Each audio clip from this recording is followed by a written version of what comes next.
بسم اللہ الرحمن الرحیم۔ السلام علیکم دوستو، دنیا بھر کی خبروں میں آج آپ سنیں گے، لیکن اس سے پہلے اگر ہو سکے تو لائک، سبسکرائب اور بیل آئیکن کا بٹن ضرور دبا لیں۔ شکریہ۔ بھارت اور فرانس کے درمیان طیاروں کی متنازع ڈیل کی تحقیقات شروع۔ اسرائیل کے تجارتی کارگو جہاز پر بحر ہند میں حملہ۔ ابو بچاؤ ڈرامے کی ناکامی کے بعد مسترد سیاسی ٹولہ نیا ڈرامہ کرنے جا رہا ہے، فواد چودھری۔ امریکہ پاکستان کی بجائے قطر سے افغانستان پر نظر رکھے گا۔ کافی جگر کے امراض سے بچانے میں انتہائی مفید قرار۔ انسانوں کا کورونا سے پہلا واسطہ 25,000 سال قبل پڑا تھا، ایک تحقیق۔ عجیب و غریب دلہوں کی انٹری۔ قرآن پاک کی ایک لرزہ طاری کر دینے والی آیت۔ تو آئیے چلتے ہیں اب خبروں کی تفصیل کی جانب۔ بھارت اور فرانس کے درمیان رافیل طیاروں کی متنازع ڈیل کی تحقیقات فرانسیسی جج کریں گے۔ جج کی تعیناتی فرانس کے نیشنل فائنینشل پروسیکیوٹر کی طرف سے کی گئی ہے۔ ڈیل کے تحت بھارت نے 9 ارب 30 کروڑ ڈالرز کے عوض فرانس سے 36 رافیل طیارے خریدے تھے۔ 2016 میں ہونے والی ڈیل کے لیے فرانسیسی کمپنی پر بھارتی حکام کو رشوت دینے میں بھی کا الزام لگایا گیا تھا۔ مالی جرائم میں مہارت رکھنے والی فرانس کی NGO شیرپا 2018 سے تحقیقات کا مطالبہ کر رہی ہیں، جبکہ معاہدے کے بعد کانگریس نے BJP کی حکومت پر الزام لگایا تھا کہ اس نے زیادہ قیمت پر طیاروں کا سودا کیا ہے۔ دوستو، یاد رہے کہ فرانس میں تحقیقات کے لیے جج کی رپورٹ کے بعد کانگریس نے مطالبہ کیا ہے کہ اس سودے کی پارلیمنٹ کی مشترکہ کمیٹی سے تحقیقات کروائی جائے۔ اسرائیل کے تجارتی کارگو جہاز پر بحر ہند میں حملہ ہوا ہے۔ اسرائیلی جہاز کو سعودی عرب سے متحدہ عرب امارات جاتے ہوئے نشانہ بنایا گیا۔ کسی بھی تنظیم یا گروپ نے اسرائیلی جہاز پر حملے کی ذمہ داری نہیں لی ہے۔ کارگو جہاز اسرائیل کا تھا، تاہم اس میں موجود سٹاف کا تعلق اسرائیل سے نہیں تھا۔ فواد چودھری کا کہنا ہے کہ ابو بچاؤ ڈرامے کی ناکامی کے بعد مسترد سیاسی ٹولہ سوات میں نیا ڈرامہ سٹیج کرنے جا رہا ہے۔ اس ڈرامے کے تمام کردار ہی پٹ چکے ہیں۔ فواد چودھری کا کہنا ہے کہ ان سیاسی آوارہ گردوں کا نہ کوئی نظریہ، نہ کوئی راستہ، نہ ہی منزل ہے۔ بھٹکی ہوئی روحوں کی طرح کبھی ایک ڈگر پر، کبھی دوسری ڈگر پر۔ ان کا کہنا تھا کہ عمران خان پر تنقید کافی نہیں، اپنا پروگرام ہمیں دیں۔ دوسری طرف مسلم لیگ نون کی ترجمان مریم اورنگزیب کا کہنا ہے کہ PDM کے خوف سے حکومت اور اس کے ترجمانوں کی ٹانگیں کانپ رہی ہیں۔ اپنے بیان میں مریم اورنگزیب نے کہا کہ فواد چودھری سمیت دیگر بھٹکتی سیاسی روحیں سیاسی مخالفین کے خلاف گھٹیا بیانات دینے پر مجبور ہیں۔ جو حکومت 3 سال میں اپنا پروگرام نہیں دے سکی، اس کے کرائے کے ترجمان اپوزیشن سے پلان مانگ رہے ہیں۔ ہر دور میں سیاسی ابو بدلنے والے آج کے سیاسی ابو کو بچانے کے لیے جھوٹ کا راگ الاپ رہے ہیں۔ مریم اورنگزیب نے کہا کہ سیاسی ابو کی ساکھ اتنی گر چکی ہے کہ کرائے کے ترجمانوں کے دن رات کے جھوٹ سے بات نہیں بن رہی۔ آخری سانس لیتی حکومت کی سیاسی موت یقینی ہے۔ جھوٹے بیانات سے یہ نہیں بچ سکتے۔ بھٹکتی سیاسی روحیں اپنے مستقبل سے خوف زدہ ہیں، انہیں سمجھ نہیں آ رہی کہ کیا کریں اور کہاں جائیں۔ تیسری طرف ڈاکٹر شہباز گل نے کہا ہے کہ نااہل لیگ کے اندر سیاسی ابو کی لڑائی جاری ہے۔ ڈاکٹر شہباز گل نے مریم اورنگزیب کے بیان پر رد عمل دیتے ہوئے کہا کہ آپ کے سیاسی ابو نے سیاست کو جیبیں بھرنے کے لیے استعمال کیا۔ انہوں نے کہا کہ نااہل درباریوں کا ایک نااہل سیاسی ابو مفرور اشتہاری ہے، نااہلوں کا دوسرا سیاسی ابو کرپشن اور منی لانڈرنگ کیسز میں ضمانتی ہے۔ سیاسی ساکھ کی باتیں نااہل لیگی درباریوں کو سوٹ نہیں کرتی۔ مولانا سے لے کر زرداری کے پاؤں پڑنے اور بلاول کے دھتکارنے تک نااہل عزت نیلام کر چکے۔ ڈاکٹر صاحب کا کہنا تھا کہ کرپشن بچاؤ موومنٹ کی نااہل باقیات آج سوات میں سیاسی ڈرامہ کرنے چلی ہے۔ ڈاکٹر شہباز گل نے کہا کہ درباری شریفوں کے بعد ان کے بچوں کی کرپشن بچا کر نسل در نسل غلامی کا ثبوت دے رہے ہیں۔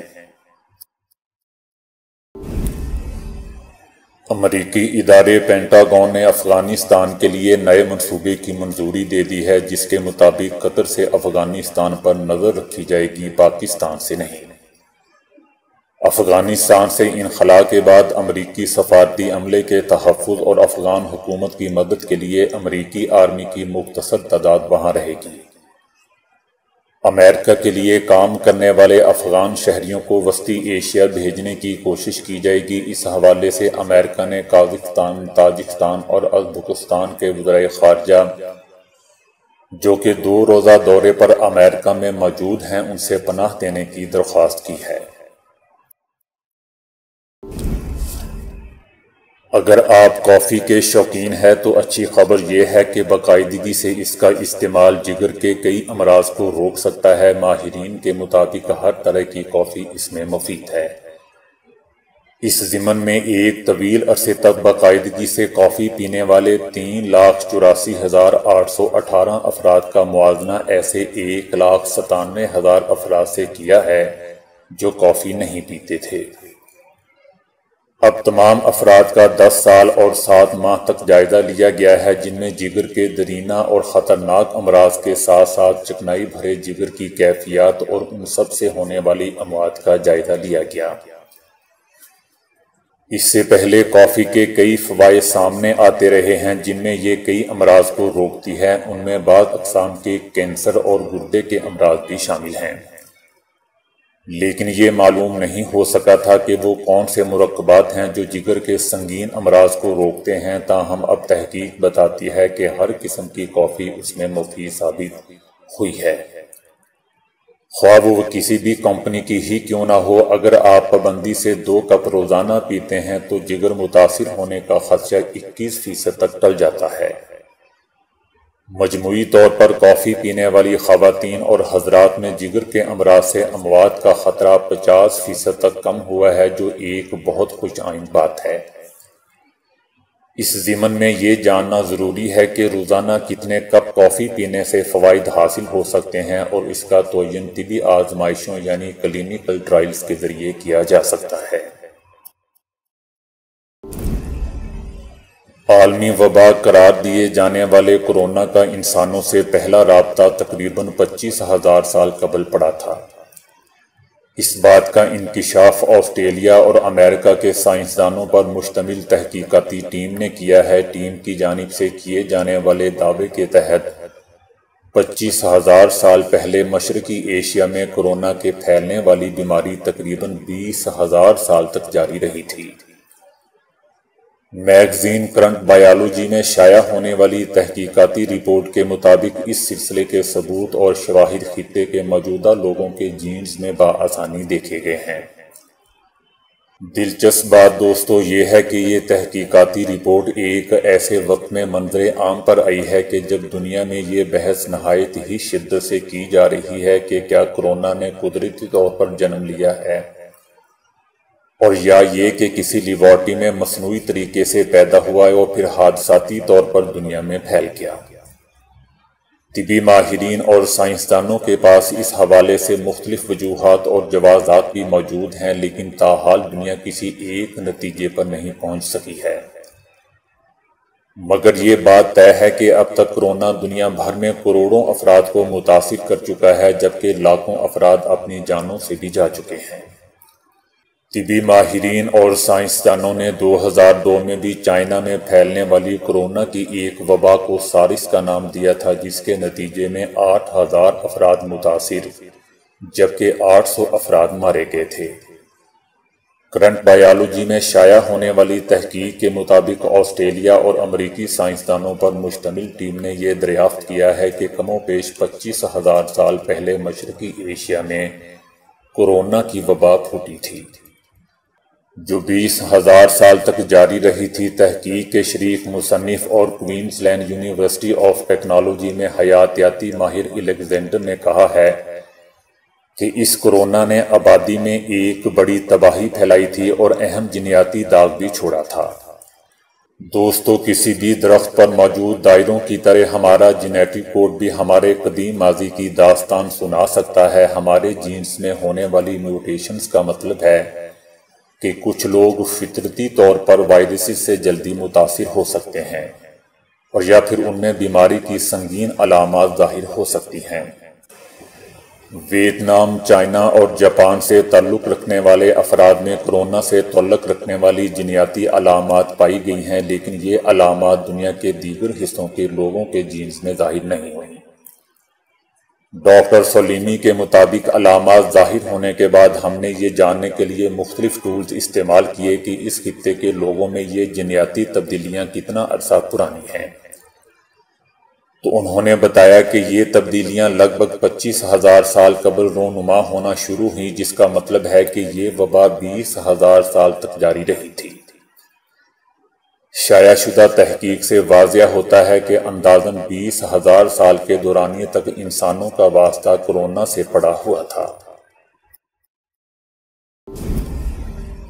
بارات سج دھج کر آئے تو سب کو اچھی لگتی ہے، وہ خوشیاں، وہ رونقیں ماحول کو خوشگوار بنا دیتی ہیں۔ دلہا اور دلہن اپنی شادی کو یادگار بنانے کی کوشش ضرور کرتے ہیں، پھر چاہے وہ خود نیا پلان کریں یا پھر ان کے گھر والے کوئی نیا ٹرینڈ آزمائیں۔ عام طور پر بارات روایتی طریقوں سے گاڑیوں میں ہی آتی ہے، جبکہ کچھ باراتیں مہنگی گاڑیوں میں نہیں بلکہ جانوروں پر بھی آتی ہیں۔ بھارت میں چھوٹے لال نامی دلہا نے گاڑیوں کے دھوئیں سے بچنے کے لیے اپنی بارات بیل گاڑی پر لے کر گئے۔ اس شادی کی اور حیران کر دینے والی بات یہ ہے کہ بیل گاڑی 35 کلومیٹر کا سفر طے کر کے دلہن کو لینے پہنچی تھی اور کوئی میوزک سسٹم نہیں بلکہ لوگوں نے مل بانٹ کر خود گانے گائے، جیسا کہ گاؤں کی عورتیں گاتی ہیں، جس میں گانا تو سنائی دے رہا ہوتا ہے لیکن گانے کے بول سجائی یا سمجھائی نہیں دے رہے ہوتے۔ بہرحال ایک دلہا اپنی بارات ہاتھی پر لے کر گیا، مگر ہوا کچھ یوں کہ شادی میں پٹاخے چلنے کی وجہ سے ہاتھی بفر گیا اور دلہے کو خود اپنی ہی شادی سے بھاگنا پڑا۔ یہ شادی کیسو رام کی تھی جو بھارتی مدھیہ پردیش سے تعلق رکھتے ہیں۔ ان کے گاؤں میں لوگ پیدل ہی بارات لے کر جاتے ہیں، مگر یہ جناب ہاتھی پر بیٹھ کر گئے تھے تاکہ دلہن کے ساتھ ہاتھی پر ہی مزے سے بیٹھ کر آئیں۔ گدا گاڑی کو غریبوں کا دوست و جہاز سمجھا جاتا ہے کیونکہ ہر کام اس کی مدد سے جلدی ہی کر لیتے ہیں۔ کہیں بھی جانا ہو گدا گاڑی پر بیٹھ کر وہ لوگ جاتے ہیں۔ ایک بھارتی دلہے نے اپنی غربت میں بھی منفرد شادی کے خواب کو حقیقت بنا لیا اور اپنی بارات گدھے پر بیٹھ کر لے کر گئے اور دلہن کو بھی ساتھ بٹھا کر لایا۔ گھوڑا گاڑی پر بارات لانا تو بہت عام ہے، لیکن اب لوگ مہنگی گاڑیوں میں سفر کرنا پسند کرتے ہیں، مگر پاکستان، بھارت میں کچھ خاندان گھوڑوں پر باراتیں آج بھی لے کر جانا پسند کرتے ہیں۔ دلہا اکیلا گھوڑے پر بیٹھا ہوا ہوتا ہے اور باقیوں کو پیدل چلوا رہا ہوتا ہے۔ علماء کرام فرماتے ہیں کہ یہ قرآن پاک کی سب سے خوفناک اور لرزہ طاری کر دینے والی آیت ہے۔ ان کا کہنا ہے کہ یہ آیت ڈرا دینے والی اور ہیبت طاری کر دینے والی آیت اور پیروں تلے سے زمین نکال دینے والی آیت ہے۔ فَمَنْ يَعْمَلْ مِثْقَالَ ذَرَّةٍ خَيْرًا يَرَهُ وَمَنْ يَعْمَلْ مِثْقَالَ ذَرَّةٍ شَرًّا يَرَهُ۔ غافل سنبھل کے چل، دیکھنے والا تجھ سے غافل نہیں، بنانے والا تجھ سے غافل نہیں۔ اس نے پکار پکار کے اعلان کیا ہے کہ ایک رائی کے دانے کے برابر بھی تو نے گناہ کیا تو یاد رکھ، اس کی سزا کے لیے تیار ہو جا، اور ایک رائی کے دانے کے برابر بھی تو نے اگر نیکی کی تو اس کی جزا کے لیے بھی تیار ہو جا، کیونکہ تیرا رب ظالم نہیں ہے۔ کہا کہ ایک رائی کے دانے کے برابر نیکی کر لی یا برائی کر لی کسی پہاڑ کے غاروں میں، آسمان کی وسعتوں میں گم ہو کے، زمین کے غاروں میں یا اندھیروں میں چھپ کے، ایک دن آئے گا کہ اللہ تجھے تیرے سامنے وہ سب دکھا دے گا۔ تو دوستو، آج کے لیے اتنا ہی۔ ویڈیو کو لائک اور شیئر کرنے کا بہت بہت شکریہ۔